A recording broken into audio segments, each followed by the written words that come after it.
নগর নিগমের ৪৩ নম্বর ওয়ার্ডে ঋষি অরবিন্দপল্লী এলাকার একেবারে জনবহুলপূর্ণ এলাকায় গতকাল দুষ্কৃতীরা প্রথমে এলাকার ভেতর আসে, তারপরেই সুযোগ বুঝে এক প্রৌঢ়াকে ধাক্কা মেরে ফেলে, তারপরেই তার গলা থেকে সোনার চেন ছিনিয়ে নিয়ে পালায়। এমনই এই চাঞ্চল্যকর ঘটনাকে ঘিরে গোটা এলাকা জুড়ে ব্যাপক শোরগোল পড়ে যায়।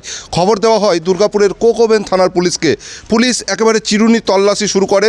গোপন সূত্রে খবর পায় দুর্গাপুরের যে সিনেমা হল রোডের সামনে একটি সোনার দোকানে সেই দুষ্কৃতীরা সোনার চেনটি বিক্রি করতে যাচ্ছে।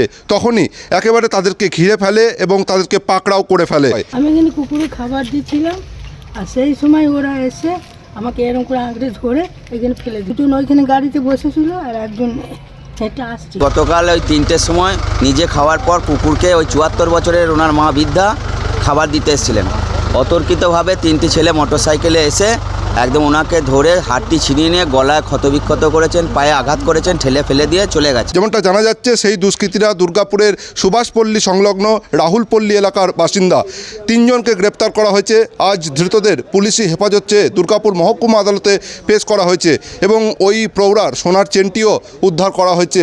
পুলিশের এই সাফল্যে একদিকে যেমন খুশি এলাকাবাসীরা, অপরদিকে তেমনই তারা জানাচ্ছেন যে পুলিশের তরফ থেকে আরও নিরাপত্তা যাতে বাড়ে সেদিকেও নজরদারি বাড়াতে হবে। আসানসোল দুর্গাপুর পুলিশ কমিশনারেটের ডেপুটি কমিশনার অভিষেক গুপ্তা আমাদের প্রতিনিধিকে ফোন মারফত জানান সোনার চেন সহ 3 জনকে ইতিমধ্যে গ্রেপ্তার করা হয়েছে। সোনার হার ছিনতাইয়ের ঘটনাতে দুর্গাপুরের কোকোবেন থানায় স্যার ওটা কজনকে অ্যারেস্ট করা হয়েছে? 3 জনকে। আর কি উদ্ধার হয়েছে ওই হারটা? হ্যাঁ।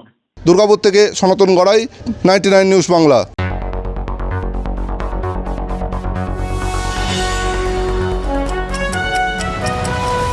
আপনারা দেখছেন 99 নিউজ বাংলা। বদলাবো আমরা।